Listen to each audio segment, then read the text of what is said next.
I started a little bit early there. Hello, everybody. Welcome to this week's edition of Daily Kos The Brief. It's our weekly show about politics. I am Marcos Molitz. It's a little under the weather, but I think I'm rallying for the show because the news is so amazing that it really does give you a jolt. I'm here with Carrie Aleveld, and this is our weekly show about politics. Thank you so much for joining us. And what else could we talk about than indictment? And that's today's, this week's episode's topic. And specifically, right, before we continue, we should just remind people that we are recording this on Tuesday, right? So it's the day that Trump got indicted, but I promise you, we will not bring you old news. We will bring you news about how the Republican Party is sort of evolving, grappling with this. It seems almost like a conflict to say that the Republican Party is evolving because they've only been devolving for like 20 years now. But anyway, sorry, go ahead. Yeah, no, they're conservative for a reason. They do not evolve. In fact, they are the dinosaur of the evolutionary picture. But yeah, that's what today's show is going to be about. We're going to be looking at Republicans, how they are reacting. And one of the sort of core running themes of our show over the last several years has been the amazement of a Republican Party that refuses to let go of Donald Trump. I mean, they've lost elections in 18, 20, and 22 in large part because of Donald Trump, and yet they just can't quit him. And that's the way it seemed after the first indictment. But as we'll talk about today, there seems to be cracks in that facade, and Carrie's been tracking these very, very closely. So I'm going to let her take the lead on that. Yeah. So, I don't know if all of you have had a chance to read the indictment. It was funny. I was just listening to MSNBC, and their reporter Garrett Hake was outside of the Miami courthouse and said that he hadn't run into a Trump supporter yet that had read the indictment. Shocker. Right. But, you don't have to read the whole thing to get the gist. The things, this indictment's got pictures, right? The pictures of not just the indictment, but a billion Twitter accounts that have been talking about Twitter accounts, pictures. Right. You got the pictures of the classified documents, the legit national security secrets about our nuclear weapons programs and our, military plans if we were ever under attack. And I mean, this is a highly sensitive stuff, right? This isn't just, Trump and his Sharpie. It's not, there are documents in that stash that are so sensitive that they do not show up in this indictment. And we do not know if that's because whatever agencies are involved just don't even want to acknowledge their existence, or there might actually be another indictment coming forward that actually addresses those documents. So those are like and we know because people have seen the headers that they're the most classified documents. They're not in this indictment. So we're not even seeing the full picture right now. Whether we will later on, we don't know. But that's how sensitive these are. And it's worth saying we might never see the full picture. There are very good reasons why from a national security standpoint, that prosecutors wouldn't want to include absolutely everything, given how sensitive this material is. I'm sure that national security experts have been absolutely beside themselves, hair on fire, as they get a sense of just how, Trump just had this in a ballroom, sitting there, boxes in a ballroom, boxes in his bathroom, boxes spilling out, and spilling all over the place with the documents just spilling out onto the floor. I mean, this is crazy stuff. So anyway, as long as we're here, there's kind of, let me just paint a picture. There's the Republican field and how they're dealing with it, right? There are Senate Republicans who hope to have a very good beneficial map that should go their way next year. And they hope to reclaim the majority of the Senate next year. But it's not a given. I mean, they were supposed to reclaim it last year, remember? And they totally screwed the pooch on that. Yeah. So yeah, right. So there's House Senate Republicans deal with it. And then there's House Republicans who are, barely Speaker McCarthy is in a bunch of hot water with his House Freedom Caucus crazies. They've shut down the floor. They won't let him bring stuff to the floor for voting. So, you know, whatever like ridiculous agenda they had, they can't even get into that agenda. We don't even need a Democratic opposition because they're doing both sides. You know, both the Freedom Caucus, they're doing a great job of literally obstructing their agenda. And now we even see that some of the House moderates that need to be reelected next year, they're starting to like flex their muscle and they're threatening to obstruct stuff. So it's actually it's so much fun. Yeah, actually. it's a total freaking mess. But let's hear because House Republicans so far are just on board with, you know, Donald Trump has betrayed the country. Okay. He's now named in a case that is called United States of America versus Donald Trump and Walt Nada, his you know, his Concierge, valet or whatever, yeah, whatever. concierge, whoever, you know, is Yeah. basically his stooge who got caught up in this and, you know, is very loyal and whatever. But he's named in that case, United States of America versus Donald Trump. He is now in custody of the government he once led, right? This is serious freaking stuff.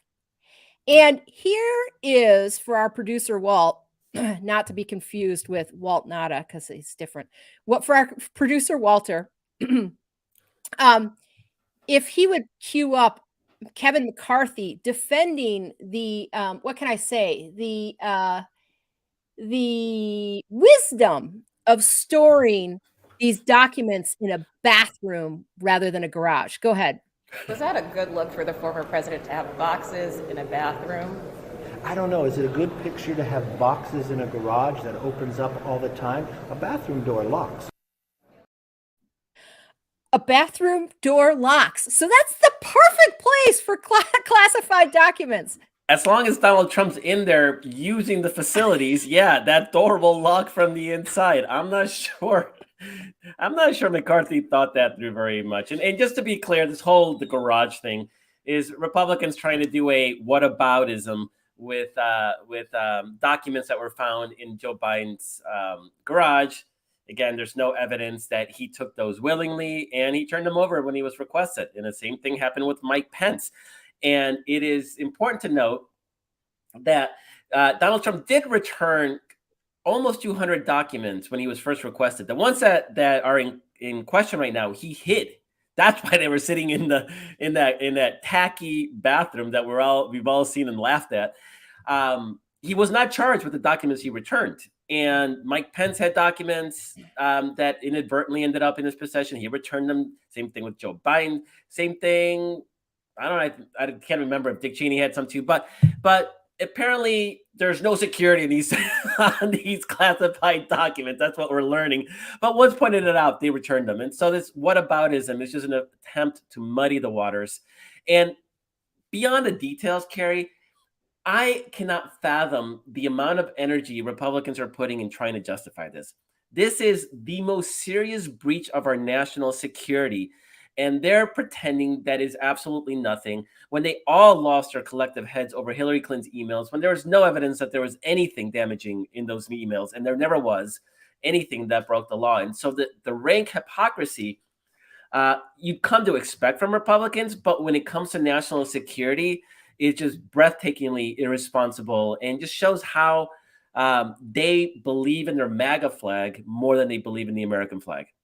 Right. And that is very special, of course, there are Republicans across the country that are taking that exact stance. This is a nothing burger. And gosh, you know, the Justice Department, it's a weaponization of the Justice Department because they've gone after Donald Trump and they didn't go after Hillary Clinton and they didn't go after, you know, Joe Biden, you know, et cetera. But look, none of that is even close to comparable. None of them had sort of the breadth of stuff that Donald Trump has had, none of them obstructed justice, allegedly, and didn't give back the things that were asked for. All of them willingly went through the paces of having this investigated by the FBI and federal investigators. So Donald Trump is really he's in a league of his own in so many ways, but especially in this document case. And Senate Republicans now understand that they are screwed and saddled with this, right? That they need to be, in order to win the states they need to win, which are still favorable to them. Although Democrats have some good incumbent candidates that are running them. For instance, Montana, it's a red state, but John Tester is central casting for Montana. He's a Democrat. He's the Democratic incumbent. He's a good candidate for that state. And it's not going to be easy to defeat him, despite the fact that it's a red state. Same is true for Sherrod Brown in Ohio. He has been an institution since he was elected there as Democratic senator. And it's not going to be easy to topple him, despite the fact that that's a red state now. So, it's not in the bag for Senate Republicans. They need to be able to separate themselves somehow from this MAGA stupidity and what House Republicans are doing that's completely irrelevant to the American people. And let's cue up, I think, probably the sentiments of U.S. Senator Mitt Romney of Utah. He's not your typical Republican. He's a little bit more outspoken. He voted for Trump's, to convict him in the January 6th impeachment trial. So he's not your average Senate Republican, but he's probably willing to say what a lot of the Senate Republicans are thinking, particularly in the McConnell wing.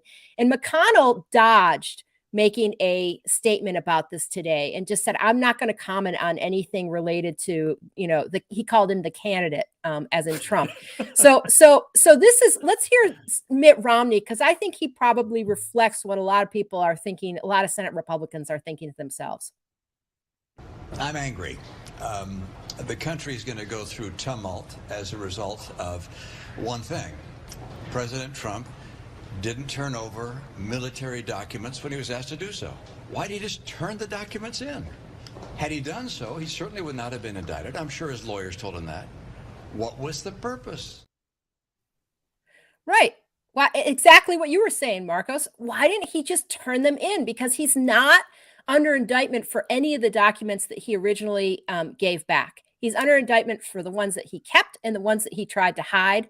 The ones that he asked his lawyers to potentially just pluck out if they were too damning. So and for context, part of the indictment is him telling his lawyers, trying to conspire how to hide certain of those documents because he did not want to turn them in. So he was like, why can't we just tell him we turned everything in? And why don't we do this? And this is why they brought in a lawyer from the outside and had her certify that everything had been turned in, because she hadn't been privy to that conversation. She had no idea that Trump and another lawyer had conspired to lie about having turned in all the documents. Dumbass it's all on tape. Like a lot of this stuff, it's all on tape.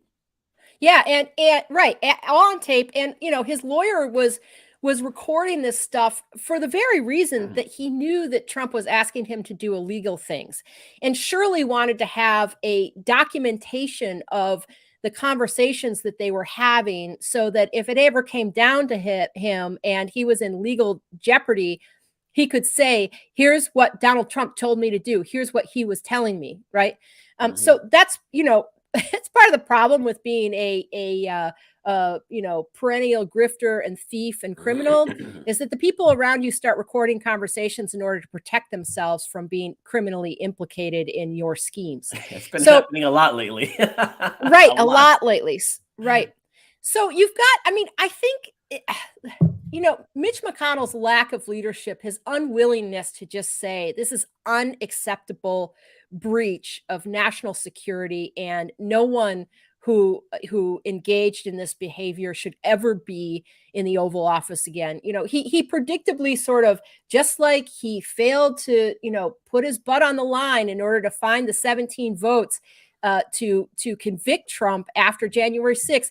Mitch McConnell is just a predictable lack of leadership right here, right? You've got House Republicans absolutely protecting Trump and going on record. You've got Senate Republicans biting their lips, most of them, hoping that Trump will go away. But when they had a chance to put him away, they didn't. So they're stuck with him. And congratulations, couldn't happen to a better, more craven group of people. And then you've got the presidential field, the Republican presidential field. And they are an interesting bunch, right? I'm not going to name all of them because there's like a dozen, but there is, let's just categorize them, right? There's Ron DeSantis, who is Trump's mini-me, Florida Governor Ron DeSantis, who is second in the polls right now. He's running, roughly 30 points behind Trump. So Trump's dominating the field, but nonetheless, Ron DeSantis is number 2, and he has staked his entire campaign on being Trump's mini-me, on being just like Trump, quote unquote, kind of without the baggage. I mean, he didn't say that, but that's like everything he does. That's the narrative, sort of, right? That's the narrative, exactly. Then you've got, sort of your Nikki Haley, former UN ambassador, former Trump official and governor of South Carolina. You've got, former Vice President Mike Pence. You've got current sitting senator of South Carolina, Tim Scott. You've kind of got this group of people who are, wanting to not step on Trump, but trying to figure out when's the right time. Are they going to break out and like go anti-Trump? They toy with it. They haven't named him. They're sort of somewhere, they're mostly being deferential to Trump, but they just don't want to get on his wrong side. And then you've got, Chris Christie, who got into the whole field as a brawler, who said he was going to take on Trump and has remained true to his words so far. And Asa Hutchinson, who is not Chris Christie, but, I think has, pretty much zero chance. I don't think Christie has a good chance of winning the nomination either. Neither do I don't think Nikki Haley or Mike Pence has a chance either. But anyway, Asa Hutchinson probably doesn't have a chance, but he's a truth teller. Okay. When this indictment came out and he looked at it, he's a former federal prosecutor, just like Christie is. And he said, Trump should get out of the presidential field. Like he shouldn't be president, and he shouldn't be running. He shouldn't be bogging down the Republican Party with his candidacy. So those are your categories. And then you've got the tech entrepreneur, Vivek Ramaswamy, who's got his own sort of thing, but he's completely subservient to Trump, but he's wielding it, I think, in a smarter way on this particular instance than say Ron DeSantis is. So we're going to take a look at the field because I think something interesting is happening. And this is where I think there is some evolution, some movement.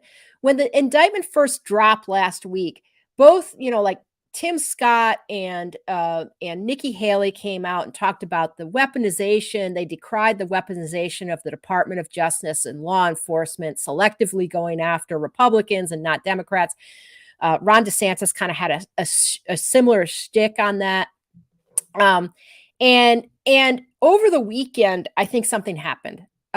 There was probably some spot polling by some of the candidates. Maybe they read the indictment. I was going to say, they probably actually read the indictment. They started listening to people like Bill Barr, who were going on and saying Trump's toast. I mean, Mike Bill Pompeo, Barr, like all the worst of the the Republicans. Like these Mike are Pompeo, former Secretary of State for Trump, who's not running. Bill Barr, former Attorney General for Trump, who's willing to play, like during his term, willing to totally run interference for Trump and distort the law for him. He said he went on national television on a Sunday program, and I think it was Fox News Sunday, and said, Trump's toast. That's it. Like, it's over. He said it was worse than that. He said if half of this is true, if half of it, it's all true. Not only is it all true, there's more that we haven't seen yet. But that's what he said. It's so damning that even if half of it was true, he was toast. Right. And John Bolton, who is Trump's former national security advisor, also has come out and said, Trump should never be in the Oval Office again. He should just drop out. He should never be president again. So you're, so we know where Chris Christie is, and we'll hear from him later, because he did have a CNN town hall on Monday that was very enjoyable, where he, took Trump to task. But let's hear from Nikki Haley here, who she is, after decrying the weaponization of DOJ, she starts to step out here. Now, granted, she's still considering like maybe doing a pardon for Trump if he's convicted. I mean, she's not getting ahead and saying he is convicted like Bill Barr, but she's like, I maybe would consider that.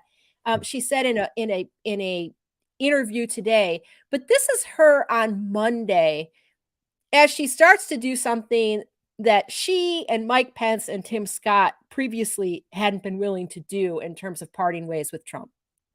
If this indictment is true, if what it says is actually the case, President Trump was incredibly reckless with our national security. More than that, I'm a military spouse. My husband's about to deploy this weekend.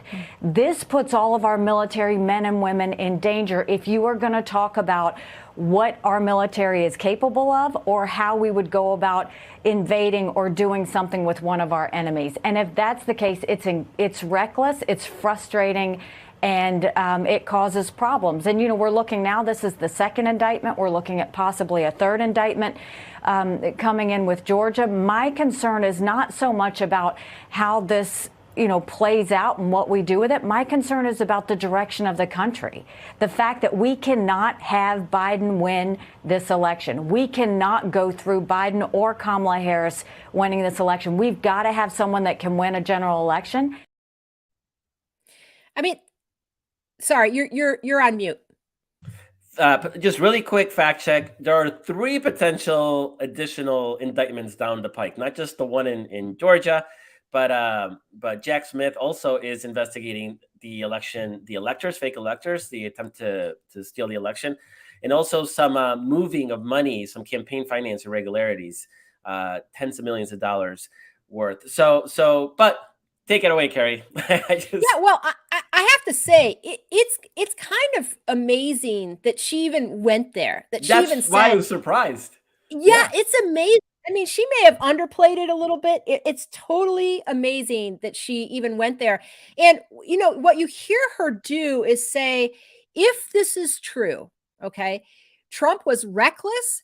And you know what? We better start looking at electability. I mean, that's an actual pivot, right?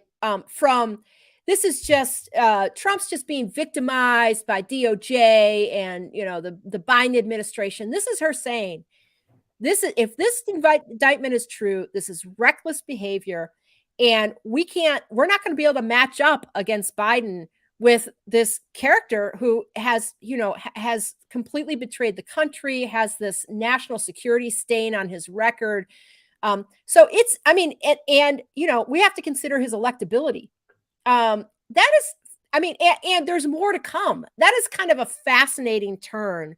Now, granted, I still don't think she has a chance in heck of winning. I mean, she's famous for not really taking, a stance on things. And to the point where people think that she's running for vice president as opposed to president. She's up to trying to pull a Kamala Harris or something. Right. But you have to remember too, and at some point I'm worried my headphones are going to get out here. But anyway, you have to remember too that that she is that these candidates are starting to think, hey, gosh, after a few indictments down the line, we could be in trouble here, and we're going to have. I don't want to be caught trying to defend Donald Trump for his sins against the state. Right. It doesn't take a genius to think a few months down the line, to think about what a trial might look like, to think about more indictments, and to think, I don't want to be the person who's in the position of having to say, oh, no, this is all the deep state. And it's totally fine that Donald Trump had this stuff in his bathroom because he can lock it. I mean, Nikki Haley doesn't want to be that person. Tim Scott came out and did something not quite as aggressive as Nikki Haley, but did say, I think that these are serious allegations on, a serious situation. So he didn't, pivot to the electability and things like that, but he dipped his little pinky toe in the water of these are serious allegations. And if they're true, that's a problem. And he didn't say that, but he's kind of moving in that direction. And then you've got, of course, Chris Christie and Asa Hutchinson. And again, we'll get to Christie in a second. But what you can see is the center of gravity of the Republican field actually starting to move in the direction of maybe like holding Trump accountable for his own actions. I mean, and that is a real shift. Ron DeSantis is in, I think, jeopardy of being the only guy left who's just like, yeah, this is totally fine. I mean, maybe that's where he wants to be. Maybe he just wants to, not piss off any MAGA voters, and he wants to be the guy who's left there. But he's like starting to be in sort of a class by himself. And it might not be it's certainly not a good place to be in terms of a general election. Now, let's do one more thing. Let's just go ahead and say, and listen to Vivek Ramaswamy. He's the tech Wait, we're not going to listen to Christie? We got to listen to Christie. Christie's the last. Oh, Christie's okay. the last. Okay, you scared me. We're there. gonna because Christie does all the stuff. Boy, we don't have Vivek. Okay. I imagined that we had Vivek. We don't have Vivek. I will tell you what Vivek did was stand out today, okay? Arraignment day, stand out of the Miami courthouse and hold up this pledge that he had on a white sheet of paper that he would pardon Donald Trump for being convicted, okay? Now, it was a stunt, but I think one of the most, sort of apt, I mean, I don't think Vivek Ramaswamy has a chance in hell either. But what was interesting was, DeSantis is sort of grappling with, well, what am I going to do here? And he's taken some, like, he's such an uninspired candidate. But Vivek is standing out there and like basically saying, Donald Trump is going to be a convict and I'm going to pardon him. So he's pledging his loyalty to Trump. And at the same time, reminding all those voters, this is what David Frum kind of came across with this. He's a conservative commentator. He kind of came across with this analysis, but he's reminding all of his voters that Trump is going to be probably going to be convicted. He's probably going to be a convict, and maybe not just one time, maybe many times over. Felon. Right. He's going to be a felon. So yeah. He's reminding people, like, he's pledging his loyalty on the one hand, but reminding people like what a devastating thing it might be to have the standard bearer of your party be a felon. He won't be able to vote for himself. Yeah. Awesome. So it's kind of a fascinating turn of events. All right. And I think that Ron DeSantis is going to have to grapple with that in the coming months. Now I think we should turn to Christie, because Christie wait, just 30 seconds though. Where is Ron DeSantis in all of this? I think before we get to Christie, it's important to note that. Yeah, I do think it's important to know that. Here, let me read you what Ron DeSantis said, because I just what he tried to do is he tried to do sort of a whataboutism with Hillary Clinton. He initially, much like Nikki Haley and Tim Scott, initially talked about law enforcement, weaponization, against Republicans and not Democrats. And then he was on Friday night, he was at the North Carolina Republican event. And he tried to sort of do this "what about Hillary Clinton" thing. But then he delivered a sentence that is really much more applicable to what's happening with Donald Trump. So he basically said, he pointed out the fact that Hillary Clinton was never charged, for having classified material on her server, her private server. And then he said, quote, "As a naval officer, if I would have taken classified documents to my apartment, I would have been court-martialed in a New York minute." Okay. So he was kind of trying to say that, like, he prefaced it with the Hillary Clinton stuff and kind of tried to like have it both ways Way and too say that subtle. he was Way too subtle. it's way too subtle. I mean, and it applies so much more to Trump. And he was kind of trying to take a swipe at Trump without having to, actually acknowledge that, Trump took classified documents and should be court-martialed, or should not court-martialed, but should be, convicted. So, he's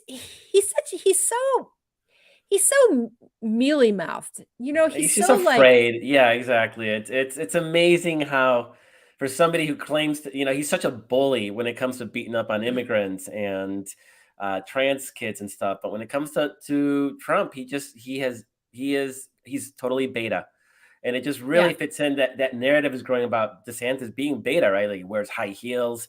He's, has zero presence. He's like a robot. Like there's nothing imposing. There's no imposing presence. He looks better on paper than he does in real life. And then whenever Trump's around, he just becomes this little toddler. I mean, it's kind of amazing how he has zero ability to sort of seize the moment. And the reasons I think are pretty obviously why. It's that if Trump implodes, he wants to be able to, look at those Trump supporters and go like, I never turned on your guy, right? Like right. He got railroaded. I'm gonna pardon him if I'm elected. Like he doesn't want to lose that. Thing is, and it may not be for a primary, it may not be a losing strategy, but we're talking 30% of the American public, right? 25 to 30%. I mean, this is within a Republican primary. You're talking about 40% maybe, and so he doesn't want to alienate. But there's this whole universe of voters out there that he can motivate in an making that argument that you talked about earlier, right? Like, look, I'm a conservative like Trump, but I'm not morally reprehensible. I'm not a criminal, serial criminal. And I won't be distracted by being a felon and dealing with multiple indictments, but he doesn't want to make that argument for whatever reason. He's afraid. He's totally afraid. Right. Well, what's interesting is, and now this is a perfect jumping off point to go into Chris Christie. He isn't afraid. Who isn't afraid of anything. He's got no fucks to give. And we love that about him. So we did some, we watched his town hall last night and spit out some of the video right away so that people could, get their popcorn, butter it, salt it, whatever they do. And, here in California, some people put nutritional yeast on it. I know that's going to sound bizarro to the rest of the world. Anyway, but enjoy some Chris Christie. Enjoy them some Chris Christie. So, not because we like Chris Christie, but because he's the only person so far who's been willing to just totally broadside. We like him when he's attacking Trump. He's the best when he's attacking Trump. Any other scenario? Exactly. He's totally likable in that instance, right? So, but what's interesting is that Chris Christie managed to kind of turn this against DeSantis and his inability. So you have Haley, who turned this against Trump and started talking about his electability, right? Chris Christie is not only took on Trump throughout this CNN town hall that was an hour and a half, but he also took on DeSantis, who's the number two, right? He was mainly going after Trump, but he took on DeSantis and Trump on this federal indictment, but basically saying, look, what Trump has done is indefensible, and we should have, anyone who's running for president should have the leadership ability to call it out. Right. Let's see. This is the Trump did it for Walter. This is the Trump did it clip. And that's what makes it so ridiculous that we're here and we're in a situation where there are people in my own party who are blaming DOJ. How about blame him? He did it. He took documents he wasn't supposed to take. He kept them when they asked him back for them. They got a grand jury subpoena. He refused to comply. They raided his home finally because he refused to comply. All of those things were brought on himself, as was this indictment. We missed the end of that. All right. Well, the end of that is basically where and maybe this was another clip I'm thinking of, but there's a part where he says, these people are playing. Oh, I know. This is the most, actually, I think it's this other clip. Can we play this other clip saying the most destructive thing? To me, this is the most destructive thing he's done. People want to believe the president of the United States, right? And even when it's a president that I don't agree with, it's Jason, right? James, sorry, James. James, even when it's a president we don't agree with, if it's something really important, we want to believe them because we also want to believe that they know stuff that we don't know. And so if they're telling us something, and that's when it was over for me with Donald. When he stood behind the seal of the president in the East Room of the White House at 2:30 in the morning on election morning and said the election was stolen. Now, let me tell you something, everybody. If it had been, which it wasn't, he'd have no damn idea at that point. All the votes hadn't even counted yet. Okay, so none of that is what I wanted. but still great clips. It's all good. It's all good. It's all good, right? There's still great clips. It's still there's still greatness. Like I still love hearing Christie. He's taking on Trump. He's number one acknowledging that Trump did this and he could have just given back the material, right? Something we've already been over.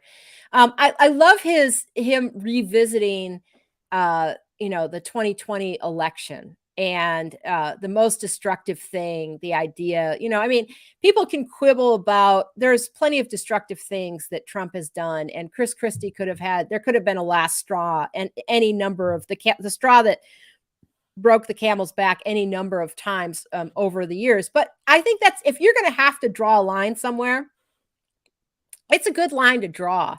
That kid was asking him about whether or not he believes that there was that the election was stolen the way Donald Trump says. And Chris Christie is like, he started out by saying, there's no evidence. I kept saying, show me the evidence. If there's evidence, then yeah, I'll take it all the way to the Supreme Court, but there's no evidence. And he did this. He's, completely out of touch with reality. He kept talking about, Christie recounted how he would talk about ballot boxes being stuffed, and it didn't matter how many times we explained to him that in Georgia, that's the way the election law just works. They put all the ballots in boxes and they ship them to a place where they're all counted.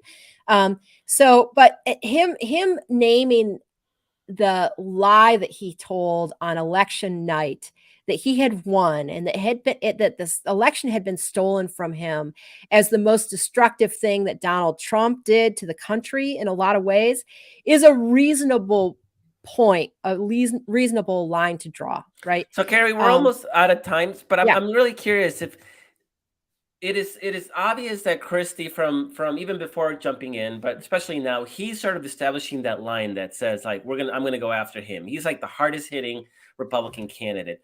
There is on the other side, maybe DeSantis is way on the other side, like refusing to actually take those shots at Trump. Do you think as this election season goes on, if Christie's going to give more opportunity for the Haleys and the Ricks and the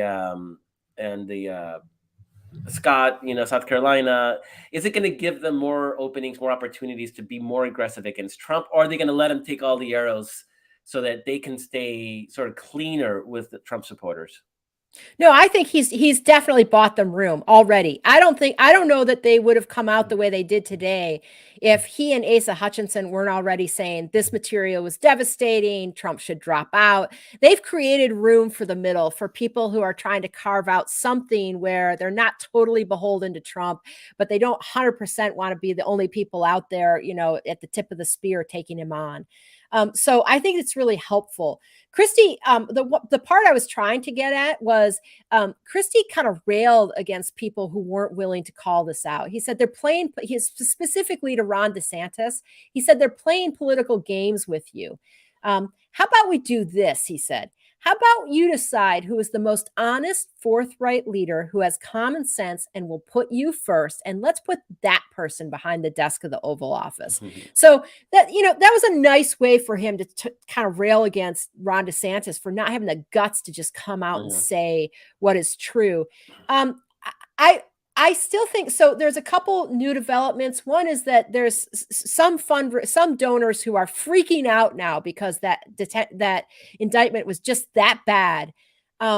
That they're like, oh my God, Trump could still like be a front runner by like August or fall of next year. And what the heck are we going to do? And they're trying to convince Brian Kemp, the governor of Georgia right now. There's some donors trying to convince Brian Kemp, who has said that he wasn't going to get in the race, to consider getting in the race. So Brian Kemp, I actually think of all the candidates, would be the best one to take on Trump directly, in the sense that he beat him politically in Georgia, right? He didn't fall for Trump's, trying to say that the election was stolen from him in Georgia. He certified the election. Trump tried to take him down, and it was just ridiculous. His candidate just flamed out. And, he kind of easily won re-election in an election that a lot of people thought would be a little closer, because Stacey Abrams was running against him. Yeah, not just won easily, but won in the same election where the Democrats retained their Senate seat. So it showed that those suburban, college-educated white voters who were abandoning the Republican Party and abandoned because of the MAGA candidates were happy to stick with Kemp, because he had proven that he wasn't playing that same MAGA game and that he wasn't against democracy. And politically, on abortion and everything else, he's absolutely horrible. Like he's a doctrinaire Republican. True conservative. There's nothing about moderate about, but where he's suddenly moderate is that he's not anti-democracy, and it actually helped him in a state like Georgia. And given where the battleground is, and it's those white suburban college-educated voters, he's somebody who theoretically might be able to appeal to them simply by saying Trump went after me. That's the best inoculation that he could have. And that's not something any of these other Republicans have on their resume. And it helped Kemp win re-election last year. Was it last year? Yeah, last year. And it would make him a more formidable candidate. I still think he suffers from the Republican toxic brand overall, and his abortion stuff isn't going to play well nationally, et cetera, et cetera. But given their choices, he's somebody that actually has some advantages that none of the others do. Right. I agree with that. And I still think Tim Scott, if he got his sea legs, would be, could be formidable, because he's not Trump, and he's not DeSantis, and he's not Christie either. But he's not Haley. He's not wishy-washy like that. He just is learning. He's getting, he's never been on a national stage like this. In any case, let's leave on one last Christie, because this is just so enjoyable. Let's just leave on loser, loser, loser, because this is just the most enjoyable quote of the night. Oh, it's the Democrats' fault. It's DOJ's fault. It's this person's fault. It's the media's fault. How about it's his? He hasn't won a damn thing since 2016. Three-time loser. 2018, we lost the House. 2020, we lost the White House. We lost the United States Senate a couple of weeks later in 2021. And in 2022, we lost two more governorships, another Senate seat, and barely took the House of Representatives when Joe Biden had the most incompetent first 2 years I've ever seen in my life. Loser, loser, loser. Now we're getting going, it'll be different this time. Why? Why will it be different this time? That's a great loser, loser, loser. I mean, and this is something Democrats say all the time. Sure, let's let's have Trump run again. He's a loser. He keeps losing. But no one is willing to do that sort of that sort of plain talk. That let's get real about the situation here with Republicans, and just to have them have to confront that is I think a worthwhile exercise for the party. Certainly inside their own bubble, that's not penetrating. They don't realize just the extent of harm that Donald Trump has done to them, not the country, not to them. If they actually believe in the things they believe in, I don't understand why you would stick to Donald Trump. It's because it's a cult. I mean, we know it's a cult at this point. So that is our show for today. Thanks, Carrie, for putting this all together, and Walter for the clips and queuing them up and organizing this. This was an incredibly fun episode, I have to say. That was really, really enjoyable. And I think we're going to see a lot more of that this cycle, because House Republicans are at each other. Senate Republicans hate House Republicans. The Republican presidential field is going to be turning on each other increasingly so. You know, Trump's going to be lashing out at all of these Republicans for criticizing him, either explicitly like Chris Christie, or more obliquely like some of the others. And so we are in for a roaring good time this year. That doesn't mean we don't get ready to start organizing and fighting, because it's going to be a tough year. And like Carrie said earlier, we're going to have a very, very tough Senate map to contend with. But it is a very winnable election, particularly holding the White House, retaking the House, and even holding the Senate. And we'll talk about it in some other episode, but there's actually scenarios where we actually improve the Senate. And it would be saying goodbye to Manchin and Cinema and hello to Gallego. And we can even lose an extra net seat and still have a Democratic majority willing to get rid of the filibuster. So there's a lot of really exciting things that we can look forward to and fighting for. But that doesn't mean we can't sit back and enjoy Republicans beating the crap out of each other. And we're going to be seeing a lot of that. So thank you all for joining us. Really appreciate you. Appreciate you, Carrie. Appreciate you, Walter. Paul, for helping behind the scenes. And thanks to you, the readers, listeners, for being part of this movement for our democracy. Really, really, really appreciate you being part of us and letting people know that we exist. So please let them know about Daily Kos, about The Brief, the podcast, and just get ready, because we're going to be fighting hard, and it's going to be exciting because we're going to win again. Loser, loser, loser. Let's make that a fourth loser. Thanks for everything. See you all next week.